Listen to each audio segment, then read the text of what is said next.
I'll never forget the sound of the heart monitor beeping next to my daughter's hospital bed, or the moment my sister Lisa leaned over her unconscious body and said, "Maybe it's better if she doesn't survive. Her mother is a curse." Those words hit me like physical blows, each syllable cutting deeper than the last. But what happened next? That made the doctor drop his clipboard and my relatives gasp in horror. My 7-year-old son became our unexpected hero that day, and I need you to understand exactly how we got there. I'm Rachel, 34 years old, and I've been a single mother for 2 years now. My daughter Melody just turned 9 last month. We celebrated with a homemade chocolate cake and dollar store decorations because money was tight, but her smile lit up our entire apartment. She didn't care about expensive parties. She said having me and her little brother there was the only gift she needed. That's the kind of kid she is. Was. No, is. She's still here. She's still fighting. My son Bryce is 7, almost 8 as he likes to remind everyone. He's got this wild sandy brown hair that sticks up no matter how much I try to tame it, and these serious gray eyes that seem to see everything. People always comment on how quiet he is, but they mistake his silence for shyness. Bryce isn't shy. He's observant. He watches, he listens, and he remembers everything. That trait would save our family. The nightmare started on a Tuesday morning. Melody was supposed to go on a field trip to the Natural History Museum with her 4th grade class. Her best friend, Harper's mom, Jennifer, had volunteered to drive a group of kids. I'd packed Melody's lunch the night before, made sure she had her permission slip, and gave her $20 for the gift shop. She'd hugged me extra tight that morning. "Love you, Mom," she'd said, bouncing out the door with her backpack covered in rainbow patches we'd sewn on together to hide the worn spots. "Love you more, baby," I'd called after her. 3 hours later, I got the call that every parent dreads. There'd been an accident. A pickup truck had run a red light and T-boned Jennifer's minivan on the passenger side where my daughter was sitting. The other kids walked away with bruises and minor cuts. Harper had a broken wrist. Jennifer had whiplash. But my Melody? My baby girl took the full impact. Internal bleeding, traumatic brain injury, fractured ribs, and a punctured lung. The paramedics said she was lucky to be alive. Lucky. That word felt like mockery as I stood in that hospital room, watching machines breathe for my daughter. The doctors at Children's Hospital worked on her for 9 hours that first day. Dr. Harrison, the head of pediatric trauma, looked exhausted when he finally came to update me. "She's stable for now," he said carefully, "but the next 72 hours are critical. Her brain is swelling and we've had to induce a coma to give her body the best chance to heal." I remember nodding like I understood, but the words just floated around me. Induced coma, brain swelling, critical condition. This was my little girl who'd been learning to ride a bike without training wheels, who still slept with her stuffed elephant named Peanut, who wanted to be a marine biologist when she grew up because she loved dolphins. Word spread through our family fast. My sister Lisa arrived within an hour, clicking through the hospital corridors in her designer heels, her blonde hair perfectly styled even in crisis. She's 38, 4 years older than me, and she's never let me forget it. Lisa runs a successful real estate company, drives a white Mercedes, and lives in a house that looks like something from a magazine. No kids, no husband anymore since Richard left her last year, just her and her success. "Oh, Rachel," she said, pulling me into a hug that smelled like expensive perfume. "Don't worry, I'm here now. I'll handle everything." That should have been my first warning. Lisa only handled things when there was something in it for her. My brother Todd came next, rushing straight from his construction site. His work boots left dusty prints on the pristine hospital floor, and his flannel shirt was torn at the shoulder. Todd's 35, built like our dad was, all broad shoulders and calloused hands. He grabbed me in a bear hug that actually felt real, actually felt like comfort. "She's tough like you, Rach," he whispered. "She's gonna pull through." Then came my mother, Gloria, 71 years old and moving slowly with her walker since her hip replacement. Mom had been living with Lisa for the past year, ever since Dad died of a heart attack. She'd wanted to stay in their old house, but Lisa convinced her she couldn't manage alone. I'd offered to have her move in with me and the kids, but Lisa had laughed. "In that tiny apartment? Mom needs proper care, Rachel, not good intentions." The parade of relatives continued. Aunt Paula, my mom's younger sister, a retired school principal who always had an opinion about how I raised my kids. Uncle Jerome, Paula's husband, who sold insurance and constantly reminded me I was underinsured. My cousin Vera, who worked as a nurse and immediately began questioning the doctor's decisions. Mom's sister, Aunt Dolly, who lived in Florida but happened to be visiting. They all gathered in that hospital room, creating a semicircle around Melody's bed, and I should have felt supported. I should have felt loved, but something was off. I caught the looks they exchanged when they thought I wasn't watching, the whispered conversations that stopped when I approached, the way Lisa kept putting her hand on my shoulder and saying, "You need to be realistic, Rachel." Realistic about what? My daughter was 9 years old. She had her whole life ahead of her. There was nothing realistic about giving up on her. But the worst part? The absolute worst part was still to come. Because while I sat there holding my daughter's hand, praying for her to wake up, my own family was plotting against us. And if it hadn't been for my 7-year-old son and his decision to stand up when it mattered most, I might have lost everything. Bryce had been my shadow through all of this. The hospital had rules about children visiting the ICU, but Dr. Harrison made an exception when he saw how Bryce just planted himself in that chair and refused to leave. "I'm staying with Mom and Melody," he'd announced in that serious way of his, and something in his tone made everyone stop arguing. He'd brought his coloring book and crayons, the ones I'd bought him from the dollar store, and he'd sit there for hours, carefully filling in pictures of superheroes and race cars. But I knew he wasn't really coloring. He was watching. He was listening. He was doing what Bryce always did, taking in everything around him and storing it away in that sharp mind of his. What happened next would prove that sometimes the smallest soldiers fight the biggest battles, and that truth spoken by a child can shatter the lies adults tell themselves. The confrontation was coming, and when it arrived, it would change everything we thought we knew about family, loyalty, and love. The stage was set. The players were in position, and my 7-year-old son was about to expose secrets that would destroy the perfect facades my family had built. But to understand the full impact of what Bryce did, you need to know exactly what happened when exhaustion finally overtook me on day 3 of our hospital vigil. 3 days before the confrontation that would shatter my family, Melody's accident turned our world upside down. The field trip was supposed to be the highlight of her school year. She'd been talking about the Natural History Museum for weeks, especially the new ocean exhibit with the dolphin skeletons and interactive tide pools. Jennifer, Harper's mom, was one of those super organized parents who always volunteered. She had a spotless minivan with proper booster seats and always played kid-friendly music. I trusted her completely. The pickup truck that hit them was going 50 miles per hour through a red light. The driver was reaching for his phone, the police said later. 1 second of distraction, and my daughter paid the price. The impact crushed the sliding door right where Melody sat. They had to use the jaws of life to get her out while Harper screamed for her best friend to wake up. When I arrived at the hospital, they wouldn't let me see her at first. A nurse with kind eyes held my shoulders and said Melody was in surgery, that the doctors were doing everything they could. Those were the longest 9 hours of my life.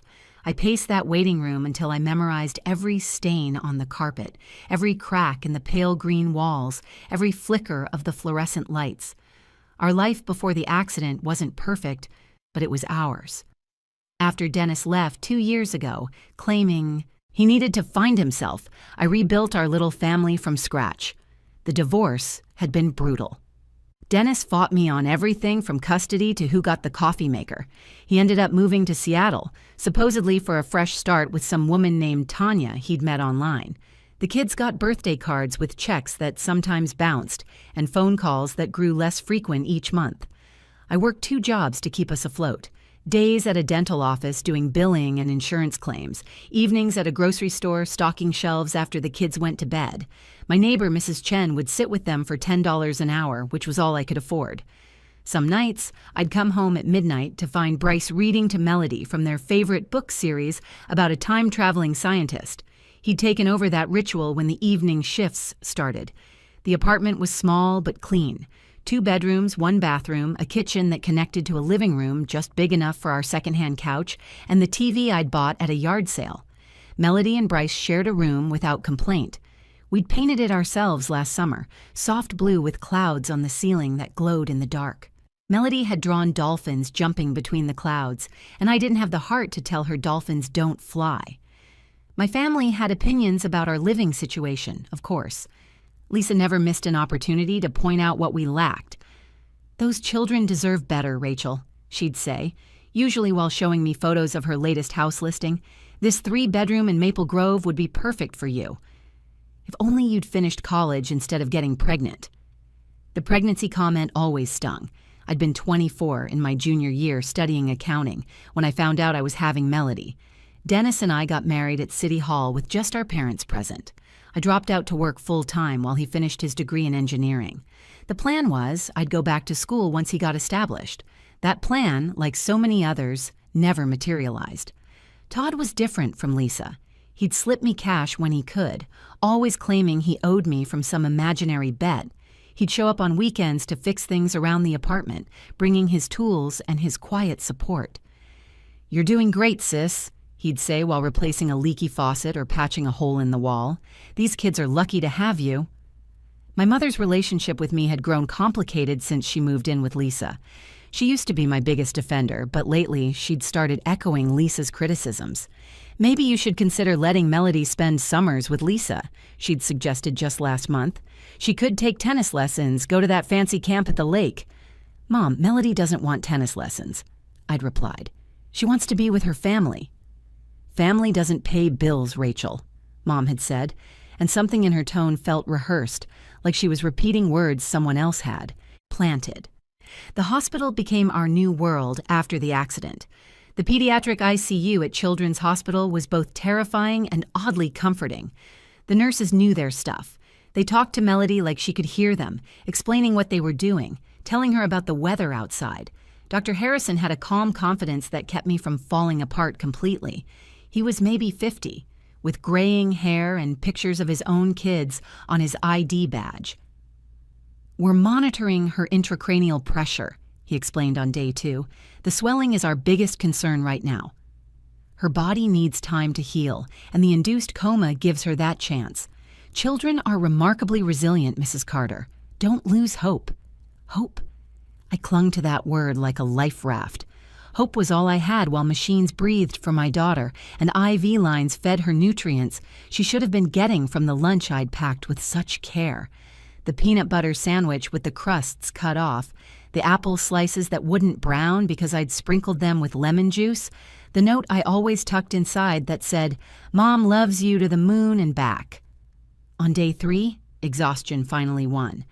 I'd been awake for nearly 72 hours straight, surviving on hospital coffee and whatever vending machine food Todd brought me.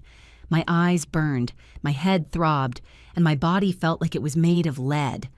I was holding Melody's hand, whispering stories about the summer we'd go to the beach when she got better, when sleep just took me. One moment I was telling her about building sandcastles, the next I was gone, my head resting on the edge of her bed. I woke to voices, but something made me keep my eyes closed. Maybe it was the tone, that hushed conspiracy sound people use when they're saying things they shouldn't. Lisa's voice cut through the quiet beeping of machines. "Look at her," Lisa said, and I could hear the disdain dripping from every word. "Rachel's always been bad luck. First Dennis left her, then she lost her job at the bank, now this. Maybe it's better if Melody doesn't survive. Her mother is a curse." My blood turned to ice. My own sister, standing over my unconscious daughter, was saying these words. I wanted to scream, to jump up and throw her out, but shock kept me frozen. Through my barely open eyes, I could see Aunt Paula nodding along. "You might be right," Paula responded, her teacher voice making it sound like she was discussing a lesson plan instead of my child's life. That poor child would struggle growing up with Rachel barely making ends meet, and the medical bills alone will bankrupt her. What kind of life is that? Uncle Jerome, who'd made a fortune selling life insurance policies by scaring people about worst-case scenarios, added his wisdom. "If the worst happens, at least the girl won't suffer. Rachel can barely take care of herself, let alone 2 kids. She's working herself to death for what? A cramped apartment and generic cereal?" I bit my lip. So hard I tasted blood. These people had eaten at my table, celebrated birthdays with my children, accepted whatever hospitality I could offer, and now they were standing around my daughter's bed, discussing her death like it was a mercy. Lisa wasn't done. She never was when she smelled opportunity. I've already talked to my lawyer friend, Martin. If Melody doesn't make it, and we can prove Rachel's unfit, Bryce could come live with me. I can give him the life he deserves. Private school, college fund, stability. The boy's brilliant. It's criminal to waste his potential in public school. How would you prove she's unfit? Aunt Paula asked, and I could hear the interest in her voice. I've been documenting things, Lisa said casually. The times she's left them with that Chinese woman because she can't afford proper childcare, the secondhand clothes, the fact that she feeds them mac and cheese 3 nights a week. Martin says courts look at the total picture of neglect, mac and cheese. My kids loved mac and cheese. We made it special with cut-up hot dogs and called it fancy dinner. They'd laugh and ask for seconds. That was neglect to Lisa? What about Todd? Jerome asked. Won't he fight you on this? Lisa laughed, a cold sound that I'd never heard from her before. Todd can barely take care of himself.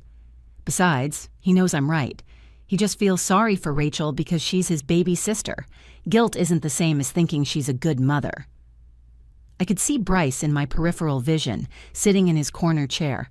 His coloring book was open, but his crayon wasn't moving. He was listening to every word, his little body tense. Part of me wanted to protect him from hearing this, but I still couldn't move, couldn't speak. The betrayal was paralyzing. More relatives arrived over the next hour, and Lisa held court like some kind of grief counselor with an agenda. Each time she'd pull them aside, speaking in those same hushed tones. I caught fragments as they thought I slept. To my cousin Vera, the doctors are just prolonging the inevitable. Rachel's too emotional to make rational decisions. To Aunt Dolly, if we all present a united front, we can convince Rachel to let Melody go peacefully. It's the Christian thing to do.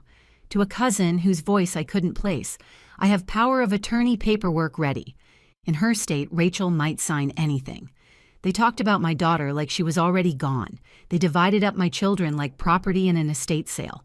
Lisa would take Bryce because he showed promise. Maybe Todd could check on Rachel occasionally, make sure she didn't do anything drastic in her grief. Mom sat silent through all of it, her walker scraping against the floor occasionally as she shifted, but never speaking up, never defending me or Melody. The worst part was when Lisa leaned directly over Melody and whispered, as if my unconscious daughter could hear her. Don't worry, sweetheart. Aunt Lisa will take good care of Bryce. He'll have everything you would have wanted for him. The best schools, the best opportunities, things your mother could never give either of you. She was writing my daughter's obituary and planning my son's future, while Melody's heart was still beating, while her chest still rose and fell with the ventilator, while there was still hope. Dr. Harrison had said children were resilient. He'd said not to lose hope, but my family had already given up. No, worse than that. They were eager for the end. I felt tears sliding down my cheeks but didn't dare wipe them away. Any movement would give me away, and I needed to hear everything. I needed to know exactly who these people really were. The family I'd trusted, relied on, loved despite their flaws, had revealed themselves as vultures circling what they assumed was dying prey. But they'd made one crucial mistake. They'd forgotten about Bryce. The door opened with its familiar pneumatic whoosh, and Dr. Harrison entered with his team. 2 residents flanked him, tablets in hand, and a nurse I recognized as Stephanie, who'd been especially kind to Melody. The sudden shift in the room was palpable. The vultures straightened their backs and put on their masks of concern. Mrs. Carter, Dr. Harrison said gently, clearly thinking I was asleep. Lisa immediately stepped forward, placing herself between the doctor and my bedside position. She's exhausted, doctor. I'm her sister, Lisa. Perhaps we should speak in the hallway and let her rest? Actually, this concerns Melody's treatment directly. Mrs. Carter needs to hear this. Dr. Harrison moved past Lisa toward me, and I finally opened my eyes, sitting up slowly as if just waking. My back ached from the position I'd been holding. I'm awake, I said, my voice hoarse from crying. What is it, doctor? Dr. Harrison's expression was serious, but not grim. Melody's latest scans show the swelling has stabilized. However, there's a surgical option we need to discuss. It's a newer procedure called decompressive craniectomy with duroplasty. We would remove a section of skull temporarily to allow the brain room to swell without causing additional damage, then reconstruct the protective covering. What are the risks? I asked, already knowing my answer but needing the information. There are significant risks, he admitted. Infection, bleeding, the possibility that it won't change the outcome. But there's also a strong possibility it could give her brain the space it needs to heal properly. In similar cases with children Melody's age, we've seen remarkable recoveries. The success rate is approximately 60% for significant improvement. Lisa immediately interjected, her voice dripping with false concern. Doctor, as Rachel's sister, I think we need to be realistic about quality of life here. Even if Melody survives, what kind of life would she have? Brain damage, possibly severe disabilities. Perhaps we should consider other options. The words "other options" hung in the air like a death sentence. I saw Dr. Harrison's eyebrows furrow slightly at Lisa's eagerness to discuss alternatives. The only option that matters is saving my daughter, I said, standing up fully now, my legs shaky, but my voice firm. Whatever it takes. When can you do the surgery? Lisa touched my shoulder with what others might interpret as sympathy, but I now recognized as manipulation. Rachel, honey, you're exhausted and not thinking clearly. The medical bills alone could destroy your future, Bryce's future. Sometimes the kindest thing is to let nature take its course. Aunt Paula chimed in, Lisa's right, dear. You have to think about Bryce, too. How will you care for a disabled child while working 2 jobs? It's not fair to him. Or to Melody, Uncle Jerome added. Do you really want her to wake up and struggle every day? That's not love, Rachel. That's selfishness. The room felt smaller suddenly, all these people pressing in with their opinions about my daughter's life, about what was kind, what was selfish, what was realistic. My mother sat silent in her wheelchair, studying her hands like they held answers. Todd stood by the window, his jaw clenched, looking like he wanted to speak but couldn't find the words. That's when my 7-year-old son stood up. The sound of his coloring book hitting the floor made everyone turn. Bryce walked to the center of the room with the kind of determination I'd only seen when he'd decided to learn to tie his shoes by himself. He'd practiced for hours, refusing help until he got it right. His voice was clear and strong, cutting through the adult noise like a blade. Aunt Lisa, should I tell everyone what you did when Mom was asleep? The color drained from Lisa's face so fast I thought she might faint. Bryce, sweetheart, what are you talking about? Dr. Harrison had frozen mid-sentence, his tablet hanging in the air. The residents exchanged glances. Stephanie, the nurse, took a small step forward as if ready to protect Bryce if needed. I know what you did, Bryce said, his gray eyes locked on Lisa's. I saw you. This is ridiculous, Lisa said, but her voice had gone up an octave. He's 7 years old. He's confused and upset about his sister. I'm not confused, Bryce said, and there was something almost adult in his tone. You went through Mom's purse when she was sleeping. You took pictures of all her papers, her bank stuff, her bills. The notice about the electricity almost getting shut off last month that Mom handled by working extra shifts. Lisa tried to laugh, but it came out strangled. Even if that were true, I was probably just trying to help figure out finances for the family. Then why did you call someone named Martin right after?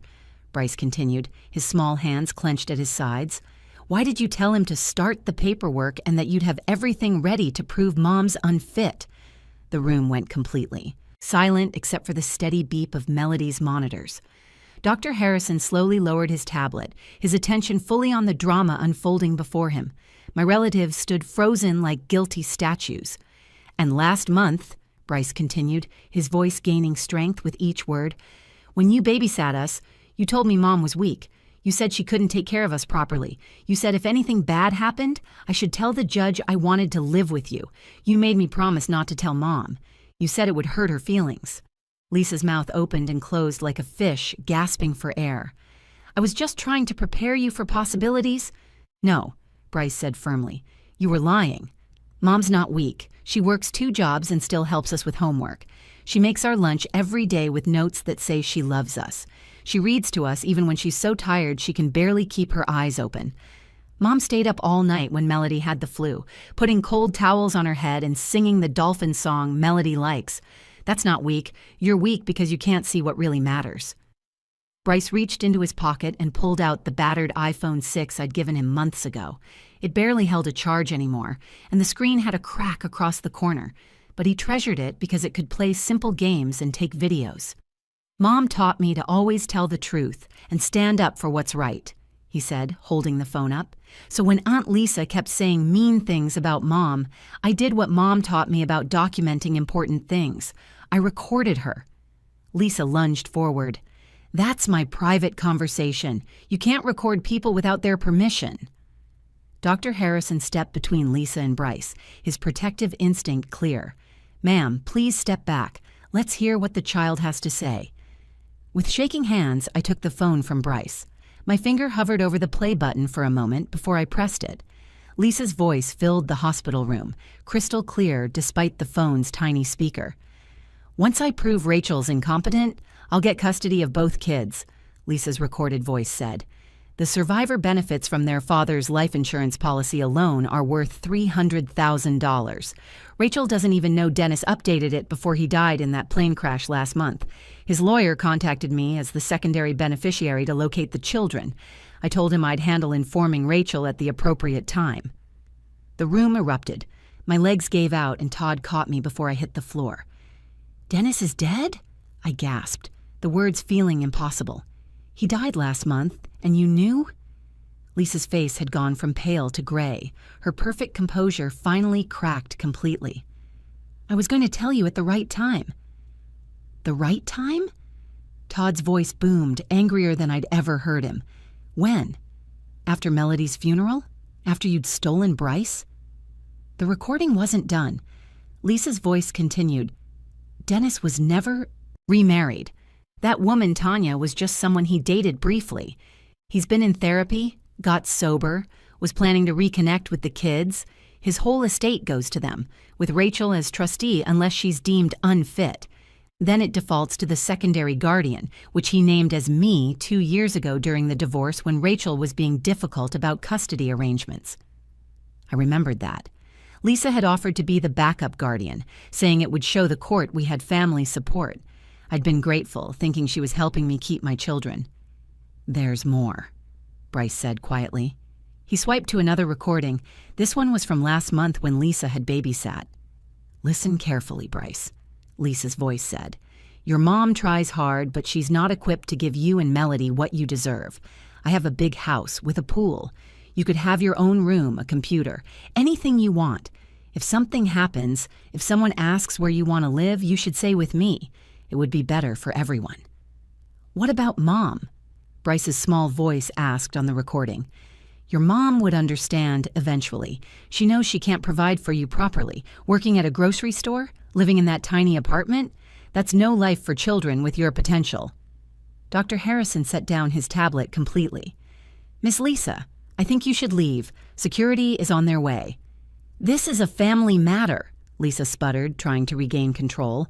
That recording doesn't mean anything. I was concerned about the children's welfare. You were concerned about $300,000, Aunt Paula said, and I was shocked to hear disgust in her voice. My God, Lisa. Dennis is dead and you didn't tell your own sister? You let her think he was living it up in Seattle while she worked herself to exhaustion? And you were planning this while Melody's fighting for her life? Vera added, stepping away from Lisa like she was contagious. Mom finally spoke, her voice trembling. Lisa Marie Hendricks, how could you? That's not how I raised you. These are children, not lottery tickets. Lisa turned on her, eyes flashing. You agreed with me. All of you did. You said Rachel couldn't handle it, that the kids would be better off with someone stable. We thought you were trying to help, Jerome protested. Not that you were plotting to steal inheritance money. Bryce wasn't finished. He looked directly at Dr. Harrison. She also called someone yesterday and said if Melody dies, she knows someone who can rush custody papers through the system. She said she has a judge who owes her a favor from a house sale. Two security guards appeared in the doorway. Dr. Harrison nodded toward Lisa. "Please escort Miss Hendricks out. She's no longer permitted in the pediatric ICU." "This is ridiculous!" Lisa shrieked, her perfect facade completely shattered. "I'm trying to help. Rachel can't handle this. She can't even pay her electric bill. Those kids deserve better."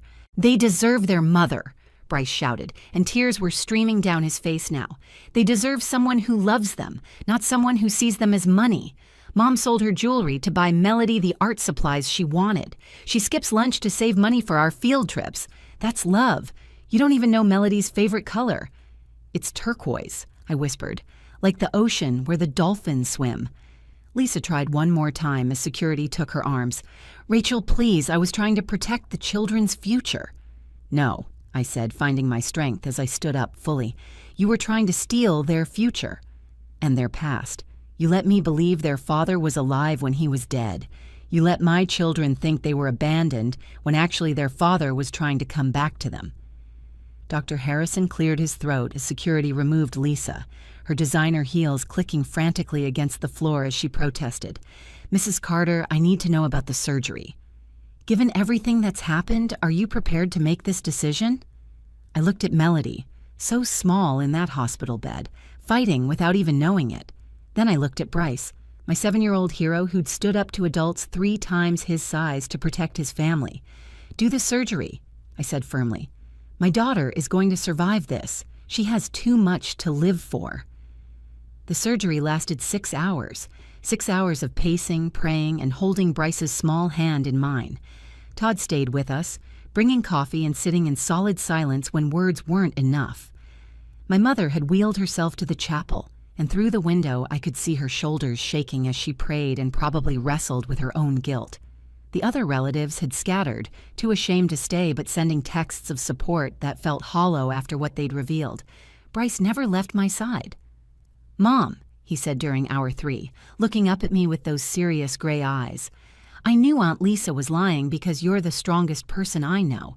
You work 2 jobs, help us with homework, and still make time to read us stories every night.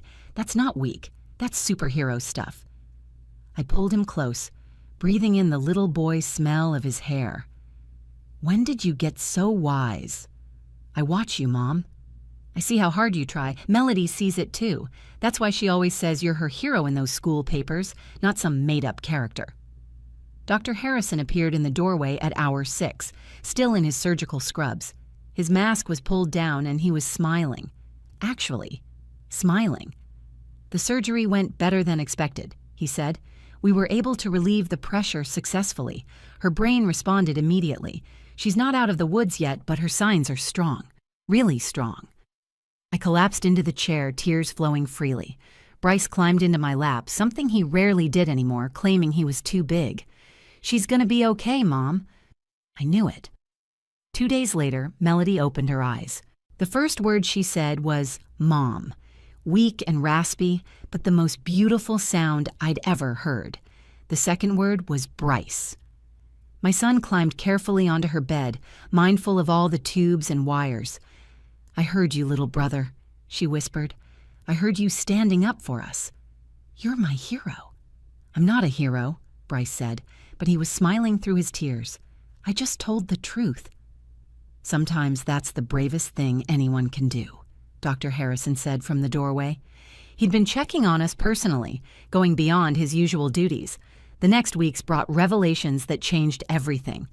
Dennis's lawyer, Mr. Garrett, contacted me directly. Dennis had indeed died in a small plane crash 5 weeks ago. He'd been taking flying lessons, working on getting his pilot's license as part of his journey to become the man he thought his children deserved. He'd been sober for 18 months. "He talked about Rachel and the kids constantly," Mr. Garrett told me, handing over a letter Dennis had written but never sent. He was planning to reach out on Melody's birthday, thought it would be a good time to ask for a second chance. The letter was water-stained from my tears before I finished reading it. Dennis apologized for everything. He'd left not because he didn't love us, but because he didn't love himself and needed to fix that first.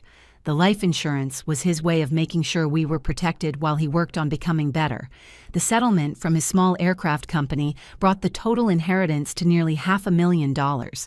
Lisa was charged with fraud and attempted custody interference. During the investigation, they discovered she'd been stealing from elderly clients, hiding assets during their real estate transactions. She lost her real estate license and faced multiple lawsuits. The family divided completely. Some still defended her, claiming she'd been trying to help in a misguided way. Most rallied around us, appalled by what she'd attempted. My mother moved out of Lisa's house and into a senior community near us. "I'm so ashamed, Rachel," she told me, holding my hands with her weathered ones. "I let Lisa poison my mind with her materialism. I forgot what really mattered.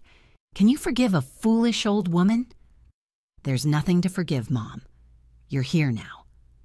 Todd became an even more constant presence, picking up the kids from school when I had appointments, teaching Bryce how to use tools, and showing Melody how to be strong in physical therapy. "Family shows up," he said simply. "I should have shown up more before." 6 months later, Melody was back on the soccer field. She ran slower and tired quicker, but she was there, her turquoise jersey bright in the sun. The coach said she could be the assistant coach until she was fully recovered, but Melody insisted on playing. "I didn't survive brain surgery to sit on the sidelines," she announced, sounding so much like her brother that it made me laugh. Bryce's school had a My Hero presentation at the end of the year. Most kids talked about firefighters or comic book characters. Bryce stood at that podium, just tall enough to reach the microphone, and talked about his mom and sister. "Heroes aren't people who never fall down," he said, reading from his carefully printed notes. "Heroes are people who get back up every time. My mom gets up at 5 every morning to make our breakfast before work. My sister got up from a coma that should have killed her. And sometimes being a hero means speaking truth when everyone else is silent." That night, as I tucked both my children into their beds in our new house, a modest 3-bedroom we'd bought with careful planning and the inheritance money, Melody asked, "Mom, why did Aunt Lisa really do all that?" I smoothed her hair back, thinking carefully. "Sometimes, sweetheart, people let jealousy and greed turn them into someone they're not." Aunt Lisa saw our love for each other and wanted it for herself, but she tried to take it instead of earn it. Bryce added from his new bed across the room. "She forgot that family isn't about money or houses. It's about showing up and telling the truth, even when it's scary." "Especially when it's scary," Melody agreed. As I turned off their light, I realized my 7-year-old son had taught everyone a lesson that day in the hospital. Courage isn't about being fearless. It's about standing up for love when faced with cruelty, about choosing truth when lies would be easier. Sometimes the smallest voices carry the most powerful truths. Dr. Harrison told me later he'd never seen anything like it in 30 years of medicine. A 7-year-old boy saving his family with nothing but truth and a battered iPhone. But I wasn't surprised. After all, I'd raised him to know that integrity is the most powerful weapon against deception. The last time I saw Lisa was in court. She looked smaller somehow, her perfect facade cracked beyond repair. She tried to catch my eye, maybe hoping for forgiveness or understanding. But I was done looking backward. My children and I had a future to build, one based on truth, love, and the unbreakable bonds that had been tested in fire and come out stronger. That future started with tucking my children in each night, both of them safe, both of them whole, both of them knowing without doubt that they were loved beyond measure. The money from Dennis helped with security, but it was Bryce's courage that saved our family. Love defended by truth is the strongest force in the world. And somewhere, maybe, Dennis knew that his children had become everything he'd hoped they would be. Strong like their mother, brave like the father he'd been trying to become, and united in a way that no amount of money could buy or replace. Thank you so much for watching this story. If it touched your heart or reminded you of the power of truth and family, please take a moment to like this video and share it with someone who needs to hear it. Your comments mean the world to me, so please share your thoughts below. And if you want to hear more stories that celebrate courage, love, and the strength of family bonds, make sure to subscribe to this channel and hit that notification bell so you never miss a new story. Until next time, remember that sometimes the smallest voices speak the loudest truths.